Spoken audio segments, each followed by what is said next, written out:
Dev from the place with the decks, and it feels good to be able to say that again. We've been doing set reviews and spoilers and analyses and top 15 decks videos and all that. I haven't done a deck tech of my own in like a couple of weeks now, and I'm starting to get the jitters. So what I'm going to do is Bant Control, mid-range control. Bant Control for this one. A lot of people excited about this deck and think it can go toe-to-toe with Esper Control, which I do think the control will be pretty important in the upcoming meta here. So how does it stack up? Let's take a look and find out, because I actually think the deck's got some really good pieces from the new set here, BFZ, and could be a contender. We're playing 10 creatures in this deck, which is sort of why I hesitate to call it a control deck, but we're definitely playing a lot of control elements. But in any case, 10 creatures. We'll start off with 4 full copies, a whole playset of Jace, Vryn's Prodigy, a key piece in the deck, and a lot of decks play 4 of Jace. I really feel no worries, no problems doing that, running into the Legend rule, whatever, the Planeswalker rule. No problem with that, you know. Just not only do control decks play 4 of Jace, but even more aggressive decks like Chess Guy or Jace Guy, they play 4 copies of Jace too. I am not worried about that, as he is a key piece in the deck, fueling dig through time, drawing cards for us, and allowing us to recast removal and stuff like that. We don't mind when we loot something into the graveyard in this deck, because we've got a lot of ways to get that card out of the graveyard or recast it with Jace, you know. He's got cool synergy with himself, you know, that's always been cool. I can go on about Jace, but we pretty much know everything we need to know about Jace. You know, he's a very important creature in a lot of decks, and this one especially. Let's stick with the 2 drops. We got 2 copies of Den Protector in the deck, and along with a couple of other cards, you know, I think that he sort of helps form the backbone of what makes Bant Control unique, as opposed to an Esper Control deck or another control deck that plays Counterspells, Grixis.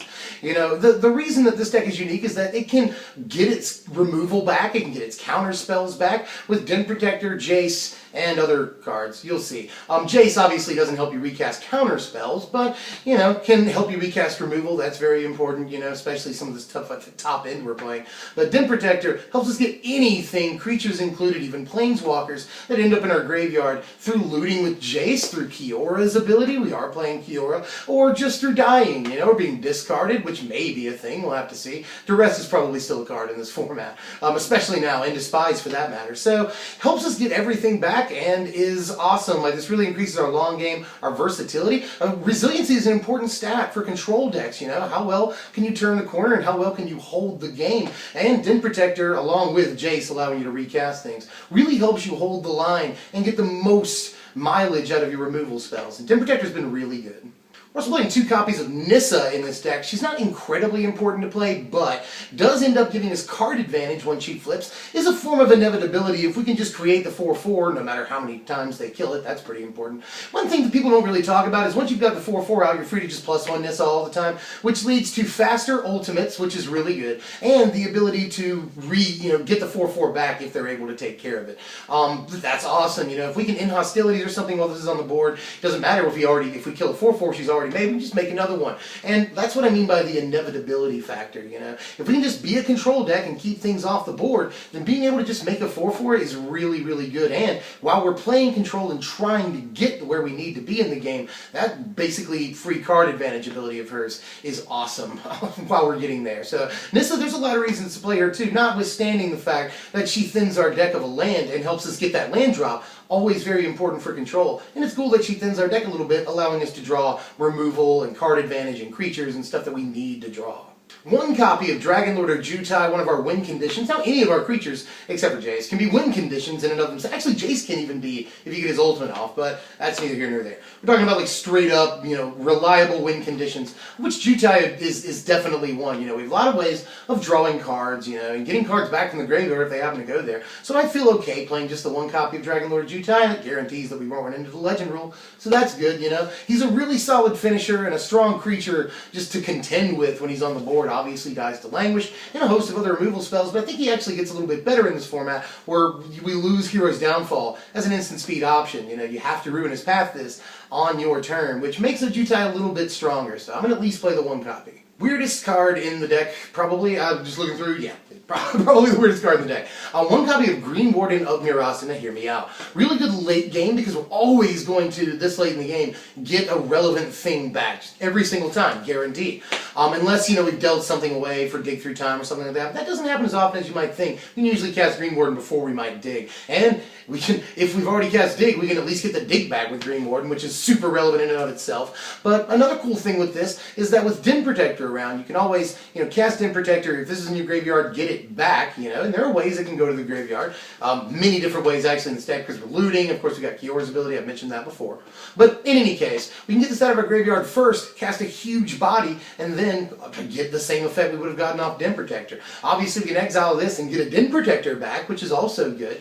Or just any of our removal creatures, planeswalkers, whatever. It's a good redundant effect with Den Pro, and has cool tricks with Den Pro too. So I like it as a huge body. Sure, it dies to languish, whatever. We can get it back. Like, it's not a big deal. And multiple castings of this over the course of the game are just ridiculous card advantage. So yes, eventually, you will end up exiling it when you need to, after it dies. And sometimes you'll cast an In Hostilities, get something out of your graveyard when it dies, and that can set you up a lot. So I like everything about Green Warden, and you can't do that with Den Protector. That last trick, you can do it with Green Warden.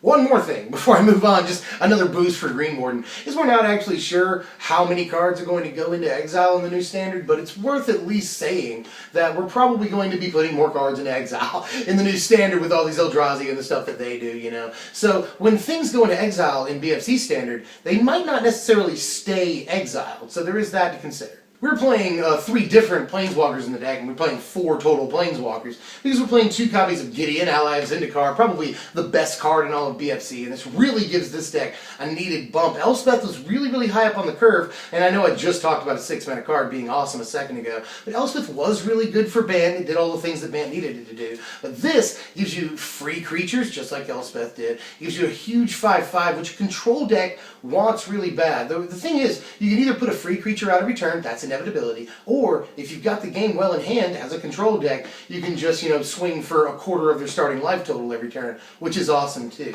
And there are times where his ultimate is somewhat relevant, but mostly we're looking at the first 2 abilities here, especially the fact that we can, play this 4th turn, 5th turn in Hostilities and go ahead and play a Knight, or just swing 5, Lots of cool tricks you can do in conjunction with In Hostilities, and we couldn't necessarily do that with Elspeth, We could In Hostilities and the next turn follow it up with an Elspeth. This way, we can go ahead and start getting some value the same turn we cast In Hostilities, which is fairly important. I know that's a lot to consider. I'm talking really fast here. But Gideon is fantastic in pretty much any deck that can produce white, and really helps Bant out an awful lot because he can be played 2 whole turns earlier than Elspeth, which is relevant. We're playing just the 1 copy for now of Kiora. Kiora, however, has been crazy. So far, every time I've seen her, she's been nuts.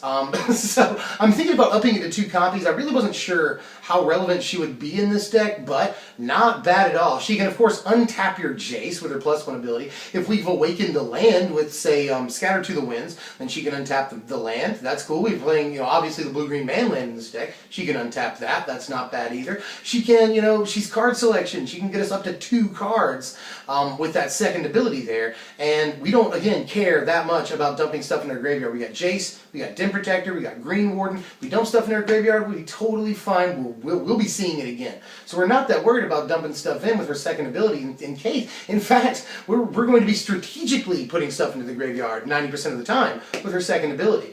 And her third ability, obviously, if we can get her ultimate off, that's win the game in a lot of ways, and is a win condition for our deck, because we can just keep untapping, Jace, or untap a land or something like that. There's really not much else she can hit with the untap ability. She can hit Ojutai, allowing you to, that's one thing. With Ruinous Path in the format, they're going to have to cast that sorcery speed on their turn. So, during your turn, they might have a Ruinous Path in their hand. You swing it with your Ojutai, and they're thinking, hey, I can kill it next turn with Path. You just untap it with Kiora, done deal. They can no longer kill it. So that trick exists in the deck, and it may be a powerful thing in Standard.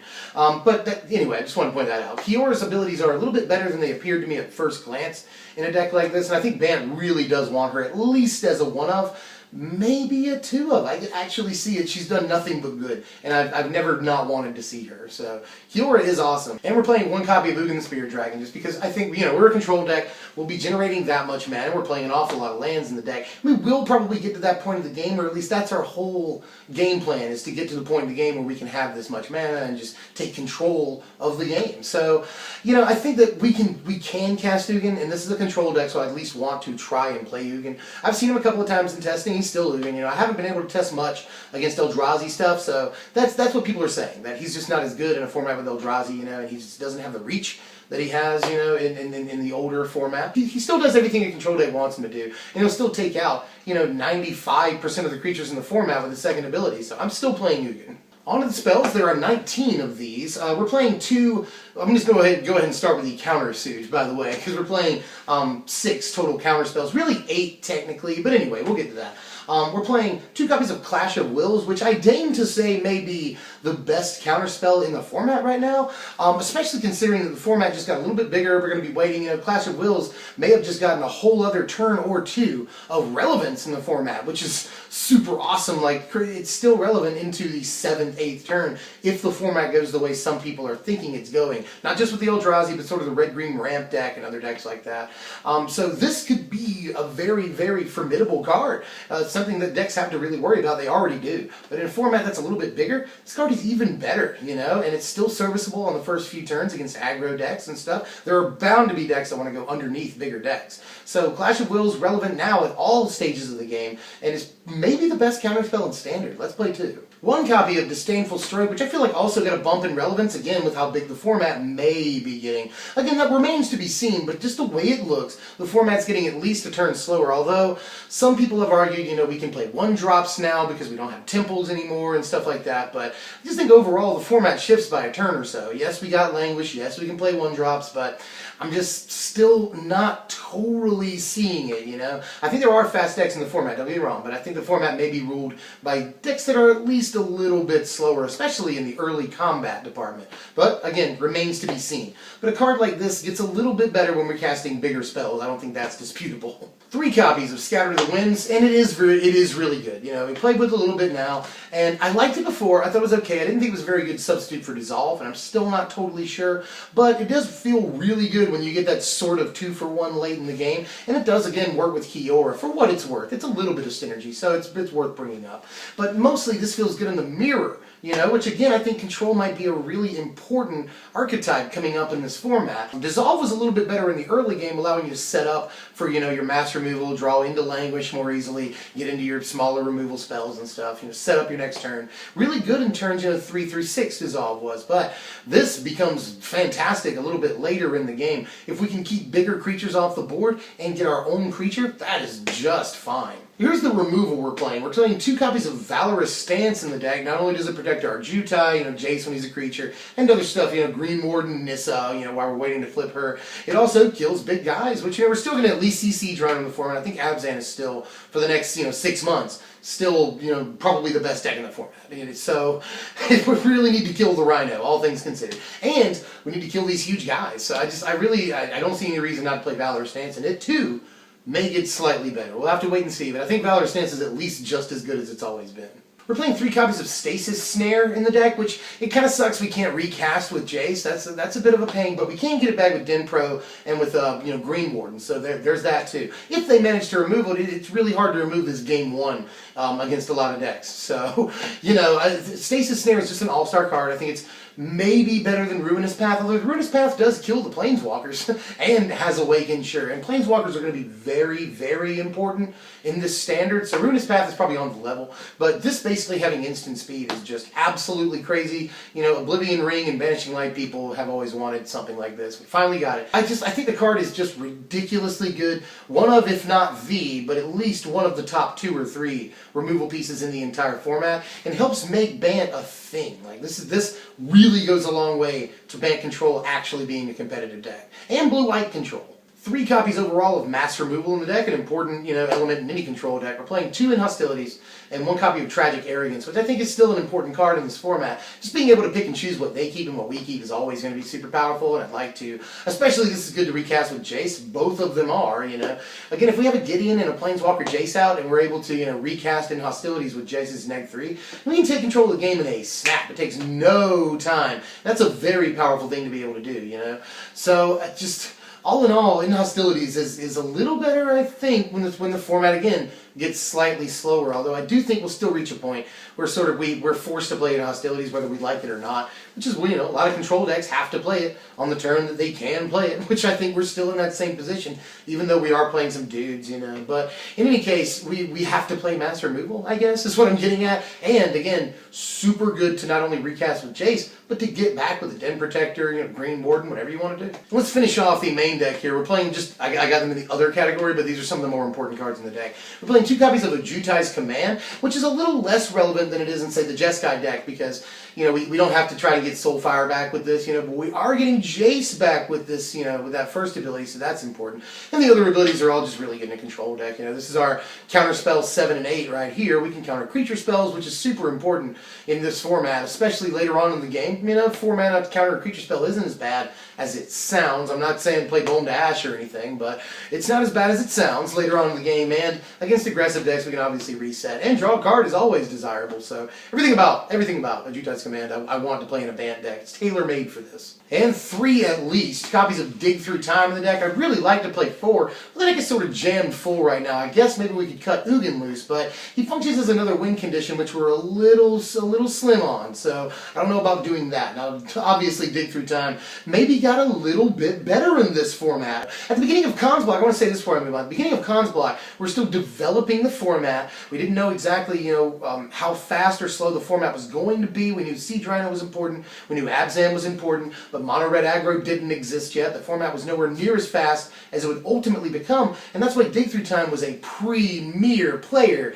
in that standard because of how slow that standard was. It wasn't entirely slow, but it wasn't as fast as the standard it would become later on that year. And I think we're reverting back to sort of that time period now, so Dig Through Time could become as important as it was. Now, it's still an important card in a lot of decks, like I said, but it's not the force of nature that it was at the beginning of Cons Block, and we may return to that time again, especially considering how important control looks to be at the beginning of this new standard. Rant over. Here's the lands. The lands are ridiculous for shards right now because we can play at least 4 fetches, or 8 fetches, excuse me, 2 play sets of fetches. And we can also play the Tango lands, or, the battle lands, whatever you want to call them. 4 of those, we can play the man lands in this particular shard, so that's really good.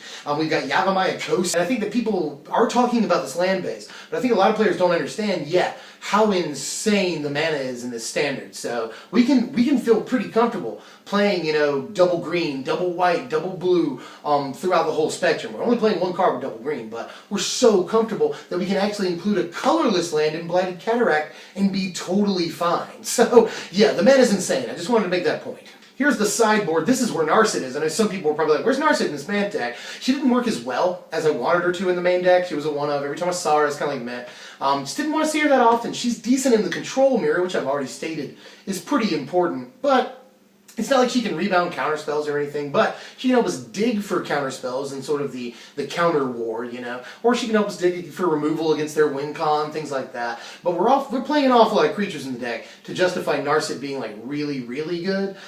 So there's that, and we're playing a ton of lands too. So Narset just blanks on that first ability so much. And the rebound works a little bit weird in this deck. We can rebound removal, obviously, but we can't rebound, say, a Stasis Snare. We can't rebound any of our creatures, obviously. We can't rebound the Planeswalkers. So it's just sort of limited scope in the main deck, and I just wanted to she's decent in the control mirror, and that's sort of all there is to it, so let's keep her to the board for now. Before I move on, I also want to just say how awesome Quarantine Field is. Like, it's possibly worth a slot in the main deck. I mean, 6 mana you're at parity, basically, with Oblivion Ring. You can just cast, 2 2 Oblivion Rings for 6 mana, and that's actually ridiculous. Like, I board this in quite a lot, like enough to where I could understand it being in the main deck. And for 6 mana, like, exiling 2 things is actually okay. You could say, oh, we're just playing in hostilities for 5 and that destroys everything. Sure, you're right. But in this case, you get to target it. That's sometimes very, very cool. It exiles it. That's awesome. And it can target anything, and that's really, really cool too. So Quarantine Field has actually been like much better than I originally anticipated it. And even at 8 mana, this is fine. Hitting 3 things in a control deck for 8 mana might take up your whole 10th turn, but you're going to be able to really, really shut off a lot of their options at that point. So, I mean, I've been a huge fan of Quarantine Field so far. And finally, let's wrap it up with the power rankings. They're a fairly powerful deck, a 67 at the final score, and it's got pretty much the stats you'd expect out of a control deck. Very, very high defense, very high versatility and resiliency stat. This one, I think, helps turn the corner more than other control decks, just because we can, recycle things, get them back much easier than other control decks. The presence of Den Protector and Green Warden really, really helps out a lot. So we're very highly resilient, and the deck looks like a who's who of powerful cards in Standard right now. Jace, Den Protector, Nissa, Ojutai is still fairly popular. Gideon, probably the best card out of BFZ. Ugin and Kiora are both good cards. So, and Scatter the Wind's an important card. And it's just every card is an important card in Standard. So very, very powerful cards in the deck. But we're bad in the places you'd think a control deck might be bad. We're bad in speed, bad in synergy, bad in offense. But we're not that worried about those categories. So I'm pretty comfortable with a 67. That's pretty much where you want to be. I mean, it could be a little bit better, but I'm just not sure exactly how to judge this new standard, and we have no idea what the meta is going to be, so grading decks is a little tougher right now. So all of these stats are in a vacuum. We're not exactly sure what we're responding to, what we're trying to be resilient against yet, so take these with a grain of salt. But I do think the deck is very, very powerful, and Bant is one of my favorite shards, so I was really, really, or just favorite, 3-color shard or wedge. But it's one of my favorites, 3-color combinations. So I was really excited to build this deck. I think it could be competitive in the new standard, especially since we can if we can resolve the spells, win the war of attrition against other control decks. So like I said before, I think control is an important archetype. So I think Bant Control may be positioned in a very unique place in this format where it may be good against control decks, and control decks in turn are very good. So that spells a winning formula to me, at least. This deck was really afforded some interesting pieces by Battle for Zendikar, and I think it got a lot better. So I think that's my 2 cents for now. I could just go on forever because this deck I've had a lot of, I was going to say fun, but just this deck has been very interesting to brew up, and it's been it gives me hope that the deck could actually be a real thing in this new standard. So let me know how you feel about it.